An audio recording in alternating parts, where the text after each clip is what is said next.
My name is Mira, and this is the story of how the two people I trusted most shattered my heart, and how I learned the painful difference between love and attraction. There was a time when I believed love alone was enough to keep two people together. I believed that if someone held your hand gently, remembered your favorite coffee, and said, "I love you," with soft eyes, they would never hurt you. But life has a cruel way of teaching reality.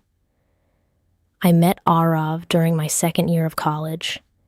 He was charming without trying too hard, confident but calm, and had a way of making every person around him feel important. At first, we were only friends. We spent hours talking about dreams, movies, childhood memories, and future plans. Slowly, our friendship turned into something deeper. When he confessed his feelings to me, I was terrified yet happy. I had never loved anyone before, but with Arav, everything felt safe and natural.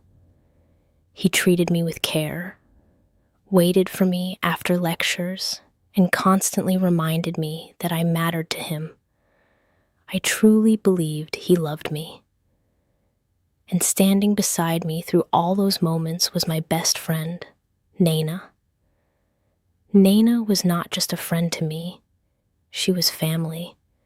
We had shared years of memories together. She knew every fear, every insecurity, every secret hidden inside my heart. There were nights when we stayed awake until sunrise, talking about life, heartbreak, marriage, and the future we imagined for ourselves. I trusted her blindly. The three of us became inseparable. We laughed together, traveled together, and created memories that once felt priceless to me. Sometimes people even joked that we looked like characters from a perfect story. I never imagined that stories could turn ugly so suddenly. In the beginning, the changes were small. Arav started replying to my texts late. He became distracted during conversations. Sometimes he canceled our plans without proper reasons. Whenever I asked if something was bothering him, he would smile casually and say, "You're overthinking again, Mira." And because I loved him, I believed him. Naina also began acting strangely. Whenever I mentioned Arav, her expression changed for a second before she forced a smile. At times, I caught her avoiding my eyes, as if she was hiding something. But trust can make a person blind. I ignored every sign standing right in front of me. Then came the evening that changed my life forever. Naina had been stressed because of upcoming exams, so I decided to surprise her by visiting her apartment with her favorite chocolates. I remember smiling during the drive, thinking how lucky I was to have both a loving boyfriend and a loyal best friend. I wish I could go back and stop myself from opening that door. When I reached her apartment, the door was slightly open. I stepped inside quietly while calling her name. But the moment I entered the living room, my world collapsed. Arav was standing close to Naina, his hands wrapped around her waist, and before my shocked eyes, he kissed her. The chocolate slipped from my hands and fell to the floor. Neither of them noticed at first. For a few seconds, I stood there frozen, unable to breathe, unable to think, unable to accept what I was seeing. Then they turned toward me. The color disappeared from their faces instantly. "Mira," Arav whispered weakly. Naina looked horrified. I stared at both of them while tears slowly filled my eyes. My heart felt as if someone had torn it apart with bare hands. I walked toward Arav first and slapped him hard across the face. The sound echoed through the room. Then I turned toward Naina. She immediately burst into tears. "Please, listen to me." Before she could finish, I slapped her too. "You both betrayed me," I said, my voice trembling with anger and heartbreak. "Do you even understand what you've done?"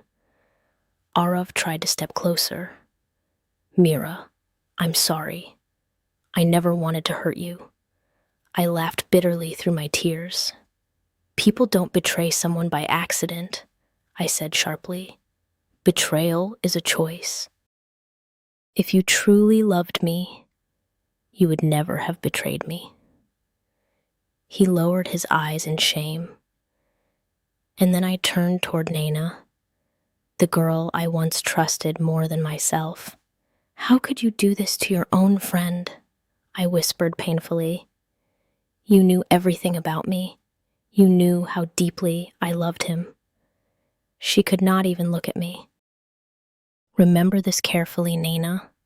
Today he betrayed me for you. One day he will betray you for someone else. And when that day comes, you'll finally understand the pain you gave me." The room became silent, except for Naina's sobbing. But I was done listening.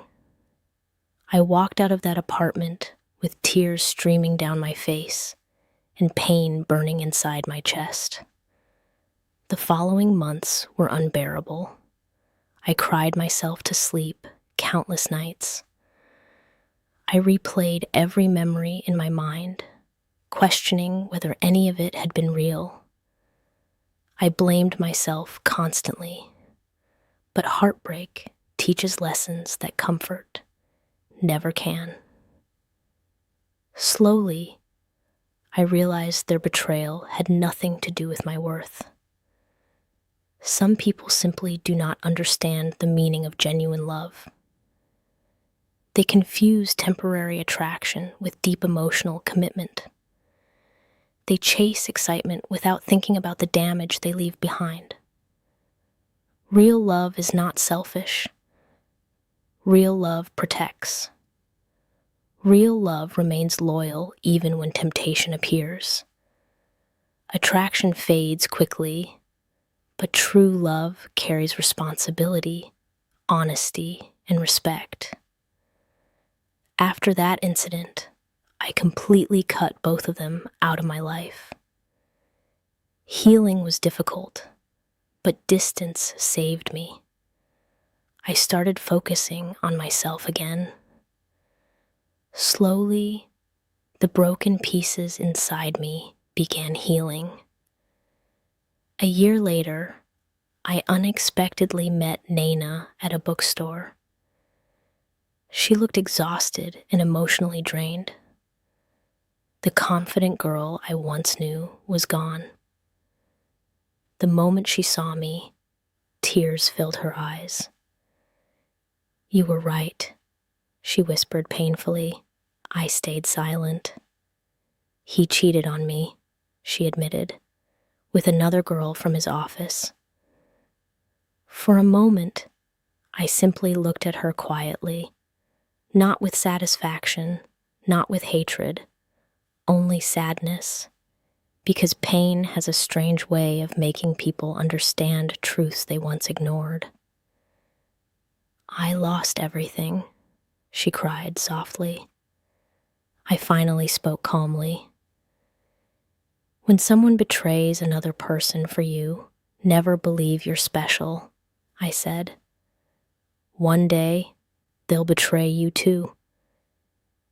She lowered her head in shame, and despite everything, I no longer hated her.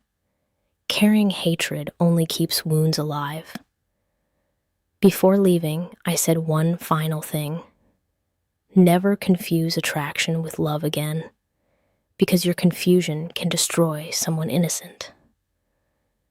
Then I walked away peacefully. That day, I understood something important. Heartbreak does not always come to ruin us. Sometimes it comes to teach us our value. Never play with someone's heart because of temporary feelings or confusion. The pain of betrayal can stay with a person for